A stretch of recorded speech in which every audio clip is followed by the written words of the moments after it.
Graça e paz, irmãos. Vamos abrir em Colossenses, capítulo 1.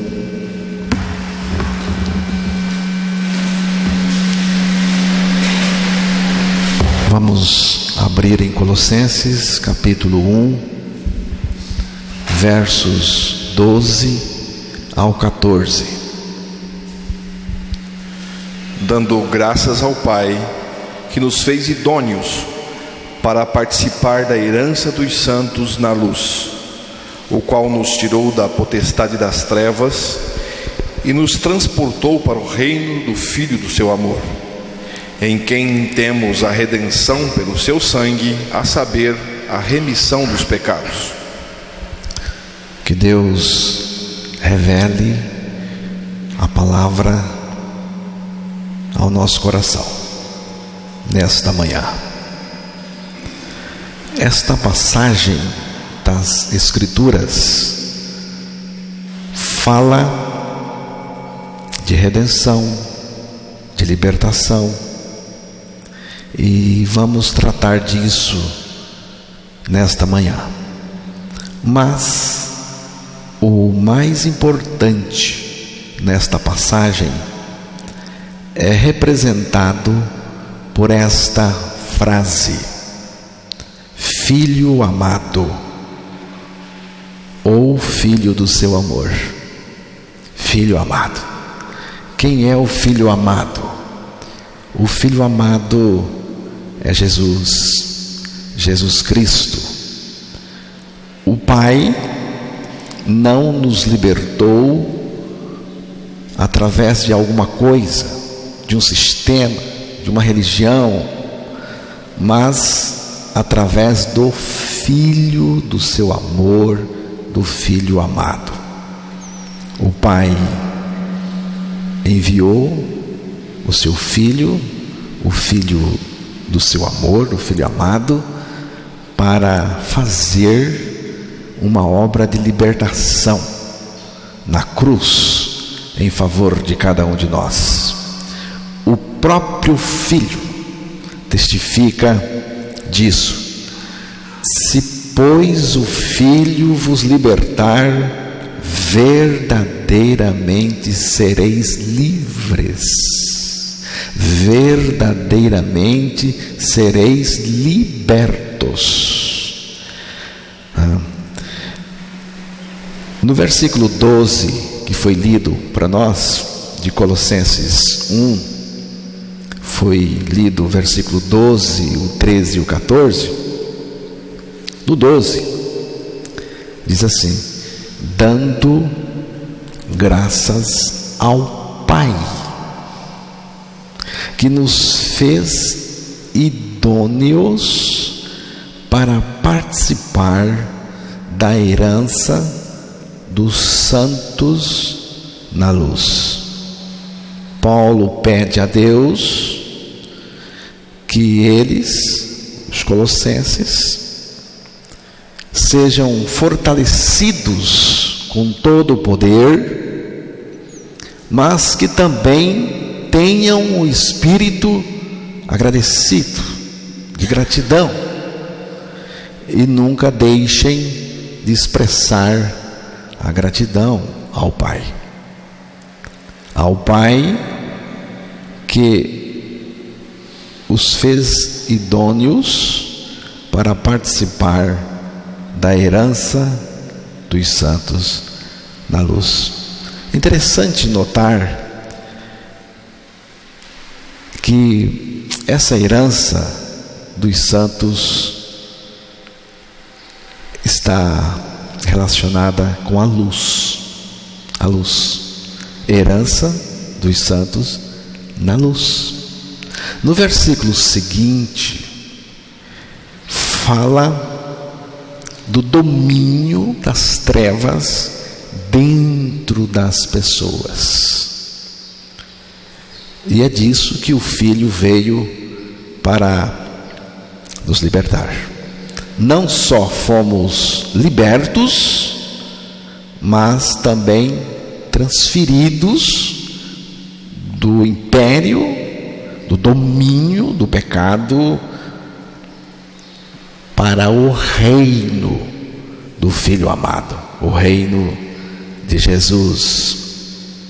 Fomos tirados das trevas e agora estamos na luz. A regeneração, a salvação, o novo nascimento consiste em sair desse poder pecaminoso, maligno, sair das trevas e vir para a luz, que é Jesus. A luz é Jesus, Ele é a luz. E a gente sai das trevas através da nossa morte e ressurreição em Jesus. Jesus em nós é luz. A vida de Cristo em nós é luz. Deus é luz. O apóstolo João falou assim: Deus é luz. Então, Deus é luz.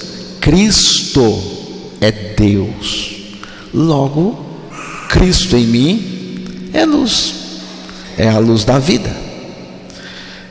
1 de João, capítulo 1, versículo 5 e também o 6.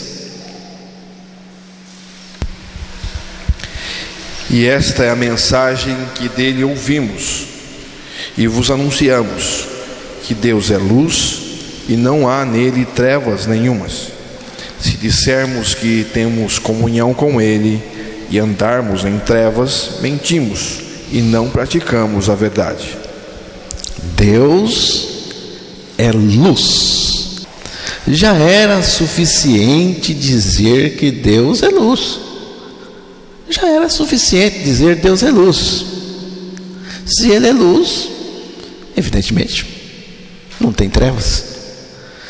Mas João enfatiza: e não há nele trevas.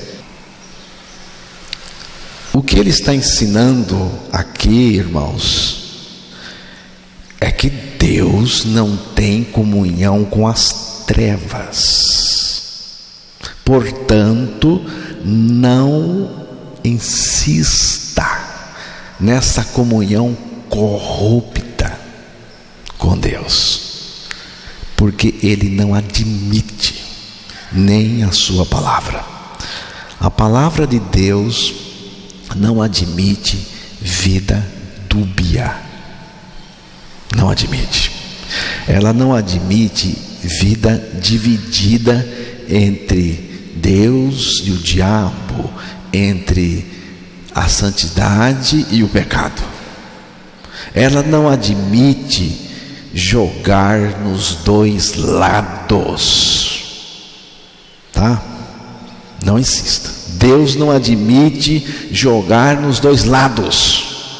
Pela palavra de Deus, posso afirmar: não há chance de viver a santidade e o pecado ao mesmo tempo.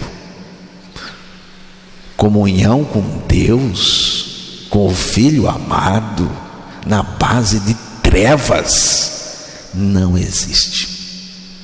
Comunhão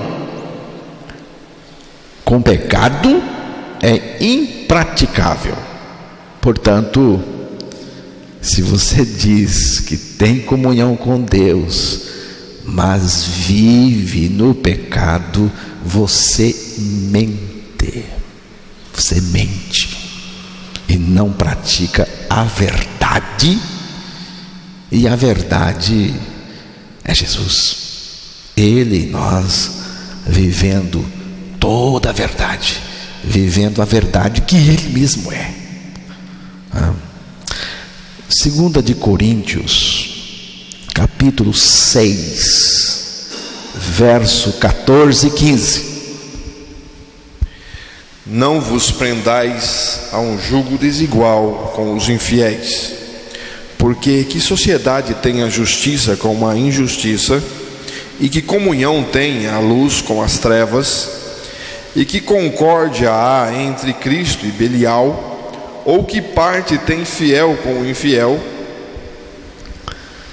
Aqui tem algumas questões, algumas perguntas levantadas pelo apóstolo Paulo. Que sociedade pode haver entre a justiça e a iniquidade? Ou que comunhão da luz com as trevas? Que harmonia entre Cristo e o maligno? Paulo fez essa sequência de perguntas para dizer: nós não temos nenhuma afinidade com o maligno, nenhuma comunhão com as trevas. Estamos libertos e separados do pecado. O pecado nos separou de Deus e perdemos a comunhão com Ele. Mas em Cristo morremos para o pecado e dele fomos separados para Deus. Morremos em Cristo para ficarmos mortos para o pecado, e ficamos mortos para que Cristo viva em nós a sua vida justa e santa. A vida de Cristo em nós é luz. João capítulo 8, o verso 12. Falou-lhes, pois, Jesus outra vez, dizendo: Eu sou a luz do mundo, quem me segue não andará em trevas, mas terá a luz da vida. Você sabe o que é a luz da vida? A luz da vida é Ele em nós. A luz da vida é a própria vida de Cristo em nós. Cristo em nós, nossa luz. A vida de Jesus em mim me livra de andar em trevas. É o que o próprio Jesus está nos dizendo. Por isso, Ele garantiu para qualquer um de vocês que creem nele: eu sou a luz do mundo, quem me segue não andará em trevas. Se você discorda disso, discorde de Jesus, se for capaz de contradizê-lo e prevalecer sobre ele, tá?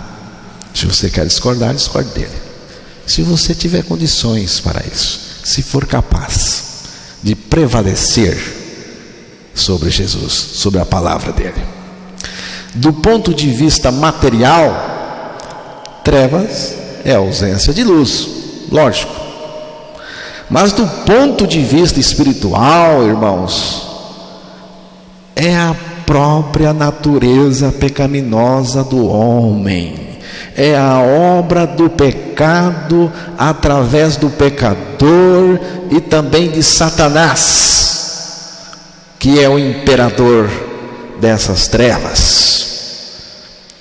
Tem também as trevas da ignorância, operada na mente dos incrédulos, para que a luz do Evangelho não brilhe em seus corações e sejam iluminados e libertos, e também transferidos para o reino do Filho amado.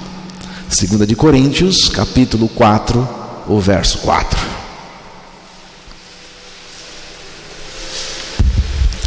Nos quais o Deus deste século cegou os entendimentos dos incrédulos, para que lhes não resplandeça a luz do Evangelho da glória de Cristo, que é a imagem de Deus.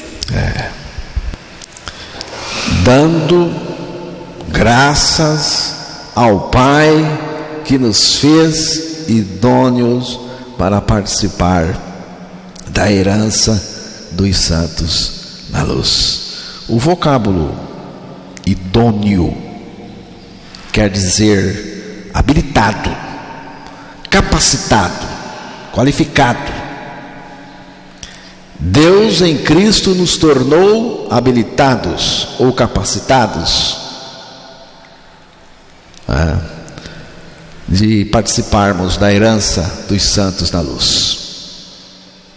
Significa que Deus nos preparou ou nos equipou para isso, irmãos. Nós não éramos idôneos de participar desse projeto de Deus. Não é mérito nosso, não temos mérito nenhum nisso. Todo mérito é de Jesus e da sua graça maravilhosa. A idoneidade do cristão não é produzida por ele mesmo, mas pelo Pai, através do Filho do seu amor, ou através da obra do Filho amado. E essa obra do Filho amado começa com uma profunda libertação, uma libertação tremenda. Versículo 13 de Colossenses capítulo 1, vamos ouvir novamente o texto. O qual nos tirou da potestade das trevas e nos transportou para o reino do Filho do seu amor. Ele, o Pai, nos libertou do império das trevas, nos libertou por meio do Filho, que Ele enviou para fazer a libertação, e nos transportou para o reino do Filho do seu amor, no qual temos a redenção, a remissão do pecado. A sua versão, a versão que foi lida, diz potestade das trevas. Isto indica, irmãos, que havia um poder das trevas, uma condição de tirania exercida por um ditador. O Filho amado acabou com isso. Ele não só nos tirou dessa condição de tirania, de escravidão, de pecado, trevas, mas também nos levou para o seu reino, o reino do Filho. Diz aí, no qual temos a redenção. No qual temos a redenção. A minha versão que estou usando diz: em quem temos a redenção. Em quem? A coisa toda, irmãos, aconteceu e acontece no Filho, em Cristo. Em quem? É na pessoa de Jesus Cristo. É em Cristo.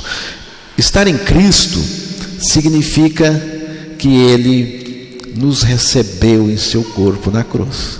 O que significa estar em Cristo? Significa que Cristo, o próprio Cristo, nos recebeu em seu corpo na cruz. Ele nos colocou em seu corpo na cruz, e a partir da cruz nós estamos em Cristo. Nele fomos crucificados, mortos e finalizados como velhas criaturas dominadas pelo poder das trevas, pelo pecado. Significa também que ressuscitamos juntamente com Cristo. Agora Cristo vive em nós. É exatamente assim, irmãos, que somos arrancados do poder das trevas. A obra das trevas é destruída em nós e nós somos transferidos, transportados para o reino do Filho amado, que é um reino de amor. É gostoso, não tem tirania, é um reino de amor, onde o amor reina, o amor de Deus, o amor do Filho.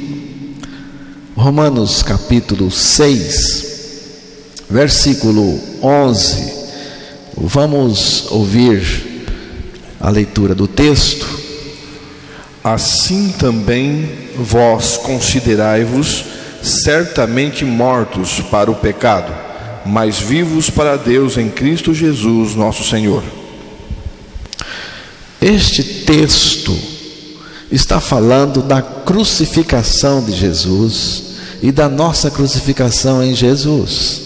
O versículo 10 está falando nitidamente da crucificação de Jesus, e no 11 fala da nossa crucificação.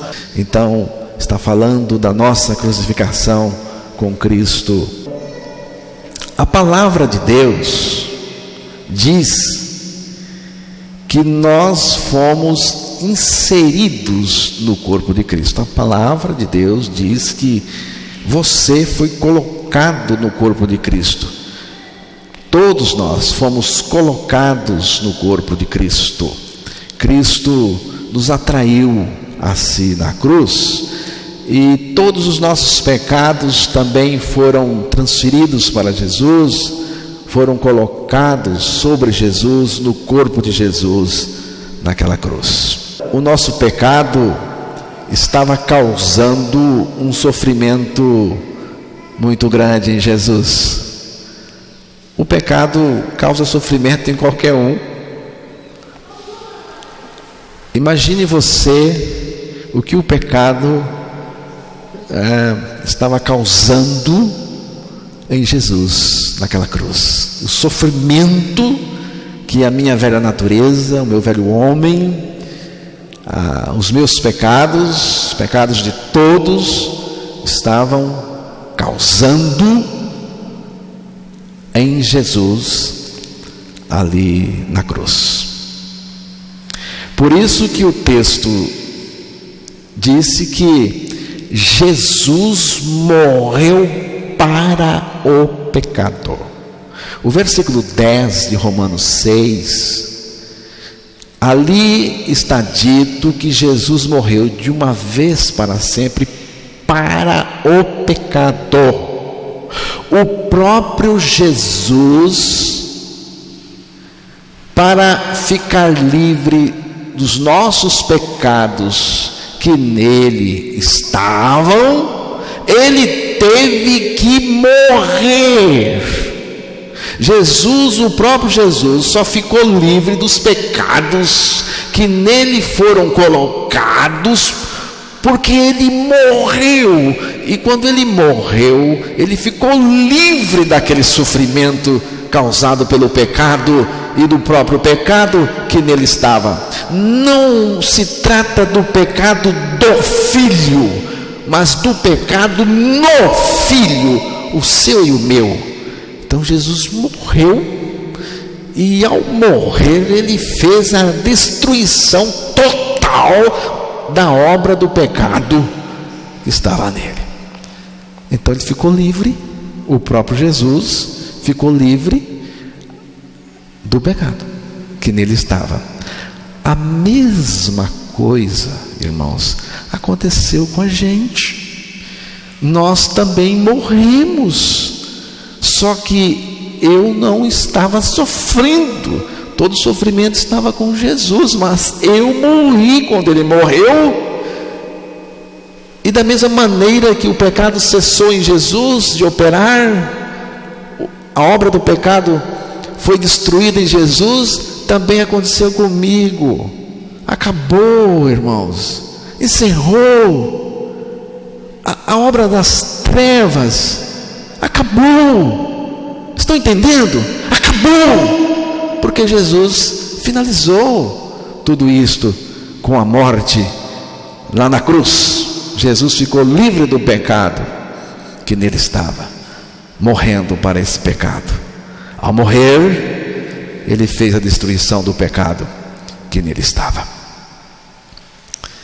E nós que estávamos nele, morremos e experimentamos também, pela fé, a destruição da obra do pecado em nós. Para isso, precisamos considerar a palavra que nos considera mortos pelo corpo de Cristo. Então, em Cristo morri para o pecado. O pecado morreu em mim. Assim, a minha relação com o pecado, com a obra das trevas, acabou. É o fim do poder do pecado em mim. Estou verdadeiramente liberto do pecado. Mas não acabou. Não acabou. A obra maravilhosa de Deus não para aí, não. Não para no fim do pecado, não, irmãos. A obra de Deus não para no fim do pecado da nossa vida, não. Porque eu creio que Deus colocou um fim no pecado lá na cruz, na obra dele, na obra do pecado, que não tem mais nenhum domínio sobre mim. Eu creio na palavra, mas não acabou. Tem mais. O príncipe das trevas também perdeu o seu poder sobre mim. Um dos grandes efeitos da morte com Cristo é o fim da servidão a Satanás. Fomos libertos do controle de Satanás. Neste momento tem um debate aí nas redes o seguinte: o que é do diabo, né? O que é do diabo? Entre Lula e alguns pastores. O que é do diabo? O que não é do diabo? Eu digo o seguinte: o mundo inteiro está em quem? Está em quem? Ei, pessoal, o mundo inteiro está no maligno. Não tem sentido debate nenhum. Se você não é nascido de novo, você está no maligno. Mais ainda, você é do diabo, e para o inferno irá com ele no lago de fogo no final de tudo. Quem quer que seja Lula ou seja pastor, se não nasceu de novo, no reino de Deus não entra. Se nasceu de novo, o poder do diabo não atinge mais a pessoa que renasceu. Ele, Satanás, já não pode mais exercer o seu imperialismo sobre os libertos em Cristo, nem iludi-los com seus enganos, nem vencê-los com as suas acusações e tentações. Na cruz, Cristo derrotou Satanás e tirou o seu poder de sobre nós. Eu creio, o diabo ainda exerce algum tipo de poder neste mundo. Lógico, é só olhar, né, o que está acontecendo no mundo, no Brasil mesmo. Você vai ver que o diabo ainda exerce algum tipo de poder neste mundo, mas por permissão de Deus. Por permissão de Deus, com a finalidade de cumprir todo o seu propósito, o propósito de Deus neste mundo. Satanás só pode executar aquilo que Deus já havia previsto para acontecer. Então está tudo controlado por Deus desde sempre. Digo para vocês, vocês estão assustados com o quê? Está tudo controlado por Deus, ou vocês acham que Deus perdeu o controle? Deus pode perder o controle? Com essa bagunça que está aí? É Deus que perdeu o controle? Não, Deus nunca perdeu o controle, está tudo dominado por Ele. Agora Ele está permitindo, porque Ele quer encerrar a história aqui na terra. Está chegando o momento dele entrar em ação. Então,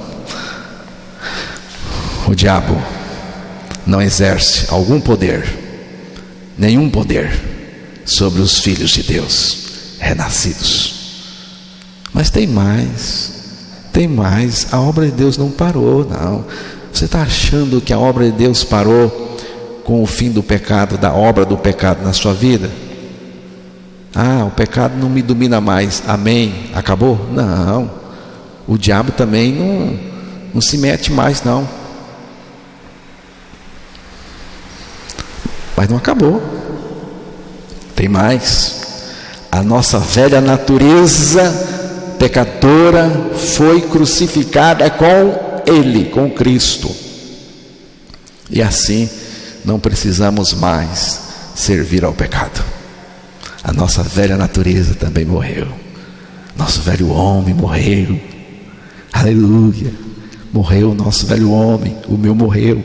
Eu creio que o meu velho homem morreu. Você crê? Você crê que o velho homem morreu ou ele está ainda agindo em você? Mas não acabou. Tem mais.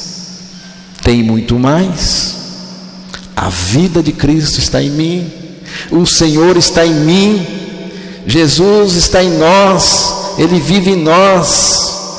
Esta vida de Cristo em nós, irmãos, a vida de Cristo está em nós se manifestando. E você acha que acabou? Porque a vida de Cristo está em mim?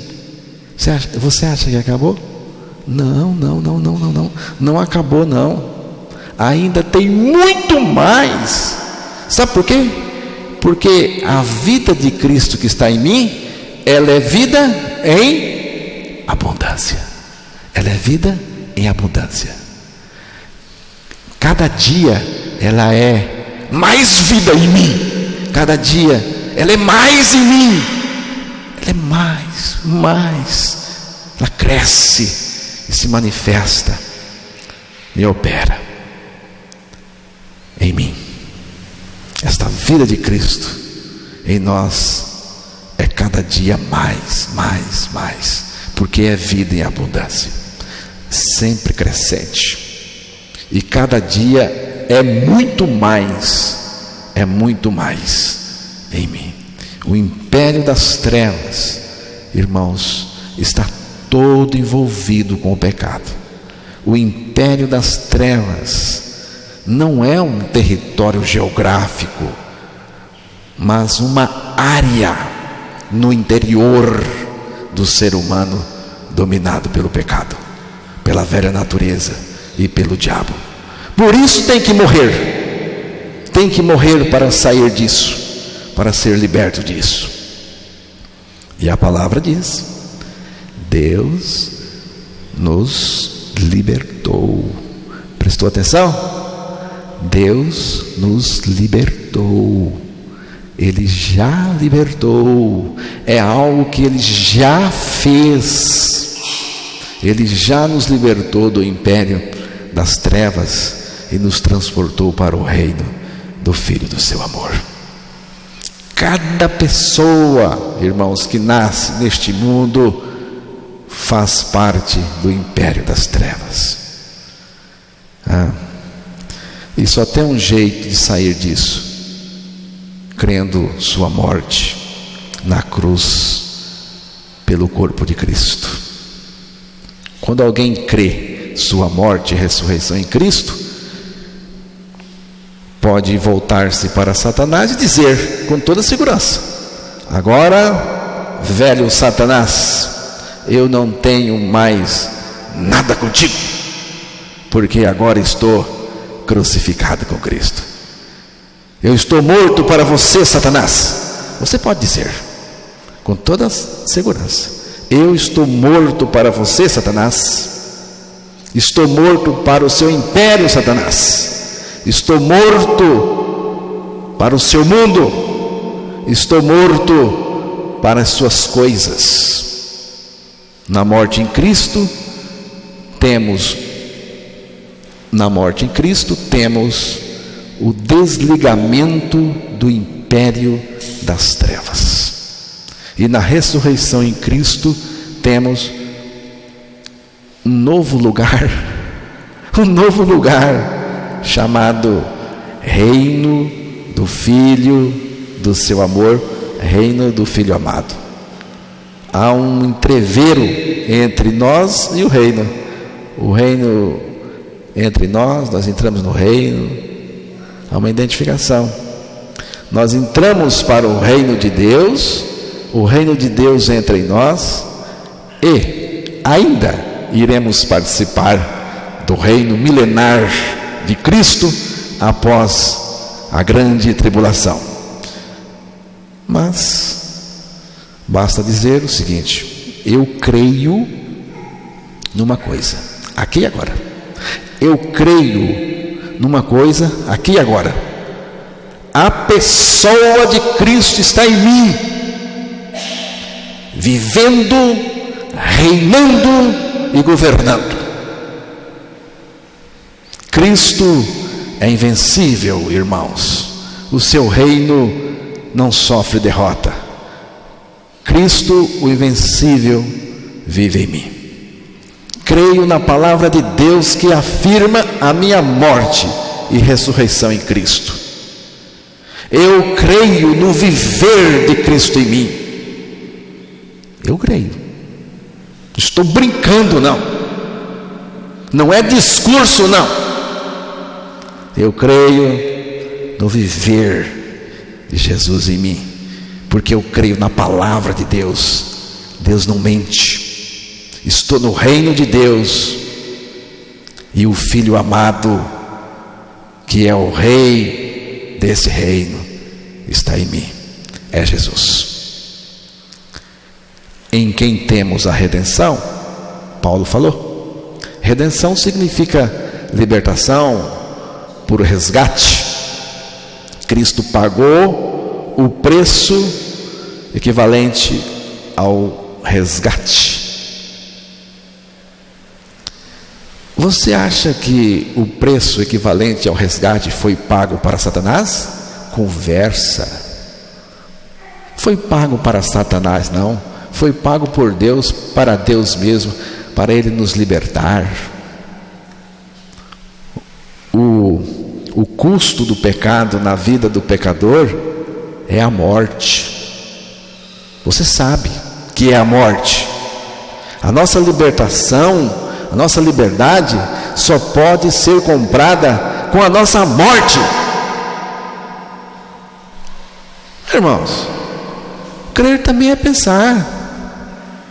Vamos pensar um pouco. Se o custo do pecado é a morte, o salário do pecado é a morte, então a minha liberdade só pode ser comprada com a minha morte. E Jesus veio e morreu por mim e fez morrer nele. E quando eu creio, liberto estou. Estou na luz, estou no reino do Filho amado, estou liberto. Cristo crucificado por nós é a base. Nós crucificados com Ele é a nossa libertação. Mas a nossa libertação não se daria sem a morte dele por nós. Irmãos, é exatamente aqui que entra o amor de Deus por nós. Cristo aceitou morrer por nós, mas ao morrer por nós, nos levou a morrer com Ele naquela cruz. Cristo, nos amando, nos atraiu a si na cruz, identificando-nos no seu sacrifício. Identificados com Ele, morremos. E morremos para o pecado. Nele também ressuscitamos. A sua vida está em nós. Ele mesmo vive a vida dele em mim. Na morte de Cristo e na nossa morte com Cristo está tudo acertado. Tudo. Não há mais dívida com o pecado. O pecado foi remido na nossa vida. Isto é, apagado totalmente. Ele comprou a minha liberdade para que eu pudesse servi-lo livremente. Não sirva a Cristo por medo, nem por recompensa, mas por amor. Servo pela liberdade e amigo pelo amor. Ele nos libertou do império das trevas e nos transportou para o reino do Filho do seu amor. do Filho amado. Irmãos, esse reino é maravilhoso, o reino do Filho amado. A principal característica de uma nova criatura, de um nascido de novo, é a total dedicação ou suprema devoção ao reino de Deus, que é o reino do Filho amado. Tá? O reino de Deus conquista absoluta preferência no coração do renascido. Você vai ver já, se você está no reino, porque o reino de Deus conquista absoluta preferência no coração de um renascido. Foi Jesus quem disse, Mateus 6, verso 33.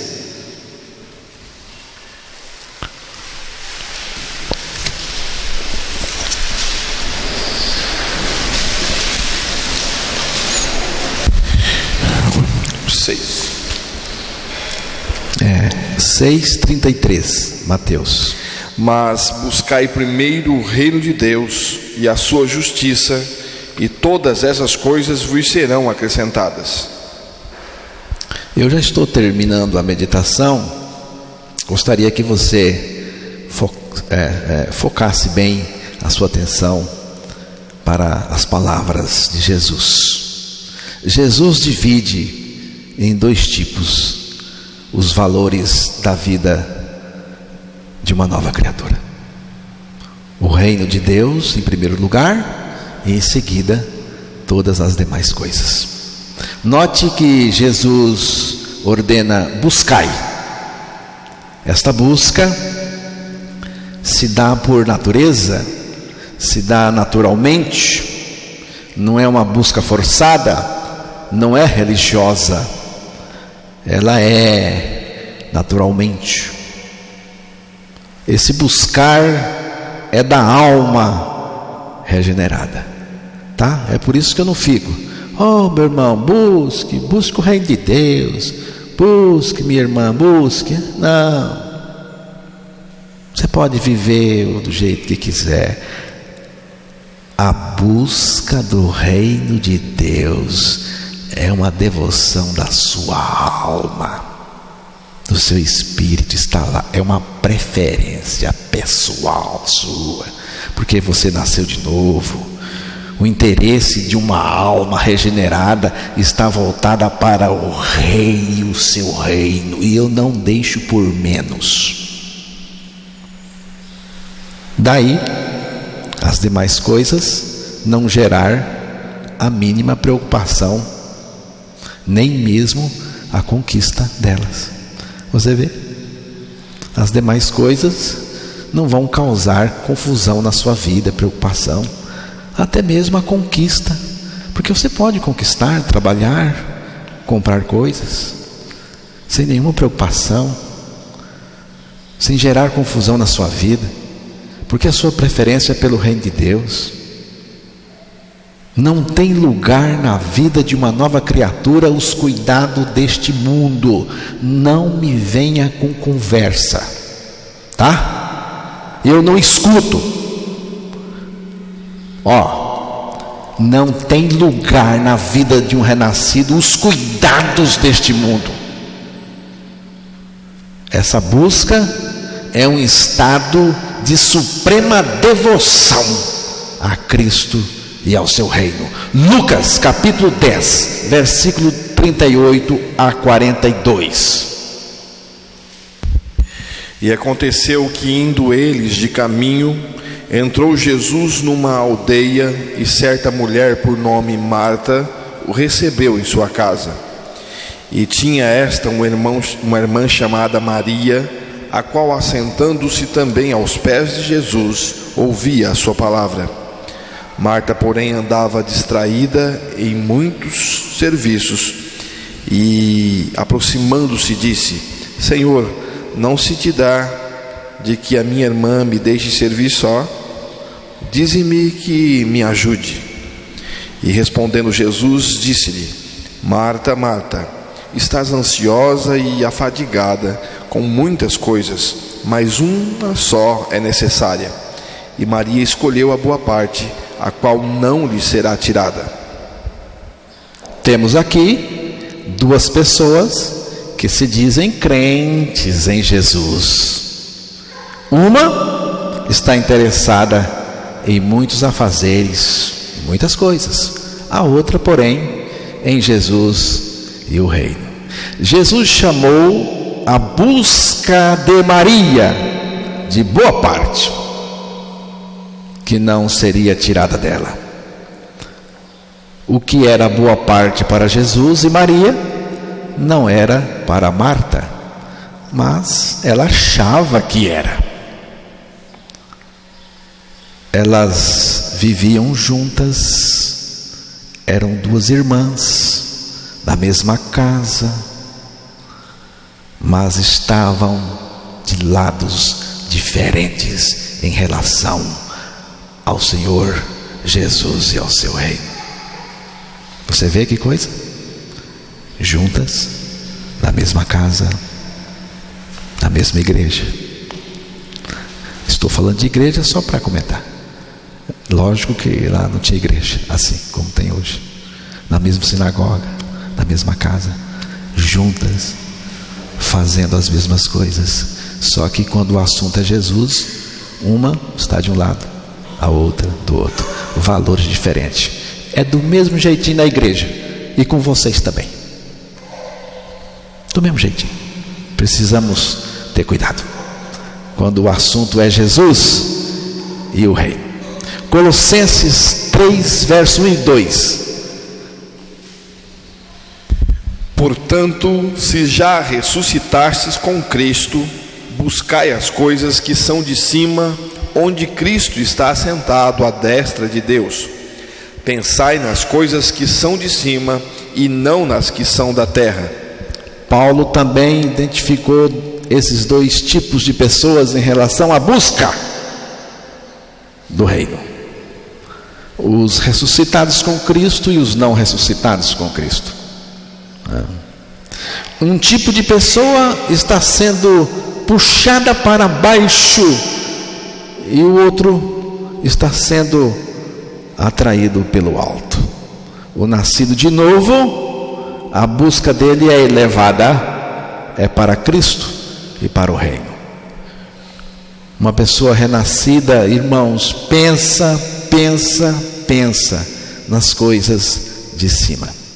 Jamais alguém pensando nas coisas de cima se interessará nas coisas que são da terra.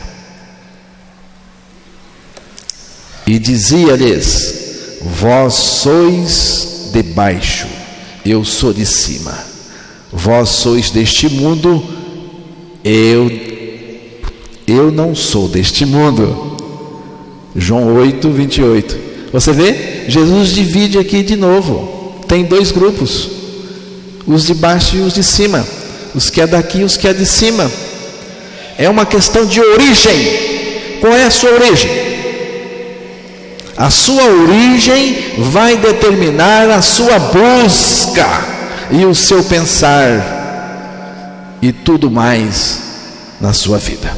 O reino de Deus tem absoluta primazia no anseio da nova criatura. Isto se destaca mesmo na vida de um recém-nascido de novo. Acabou de nascer de novo. A primazia, o desejo já surge, já está destacado. Não é preciso fazer um curso, basta nascer de novo e essa busca surge naturalmente. Ele vai buscar o reino de Deus naturalmente. E mais uma coisa, não é buscar o reino de Deus não. Você está buscando o reino de Deus, não está? Não é só buscar o reino de Deus não. Você prestou atenção no que Jesus falou? É buscar o reino de Deus, mas buscá-lo em primeiro lugar. Se não for em primeiro lugar, pode parar. É buscar o reino de Deus sim, mas em primeiro lugar. Em primeiro lugar. Foi o que Jesus falou. Alguém dirá: eu busco o reino de Deus. Eu busco o reino de Deus. Mas busca em primeiro lugar. Você busca em primeiro lugar? Não basta só buscar, tem que buscar em primeiro lugar. Ele nos libertou do império das trevas e nos transportou para o reino do Filho do seu amor, no qual temos a redenção, a remissão dos pecados.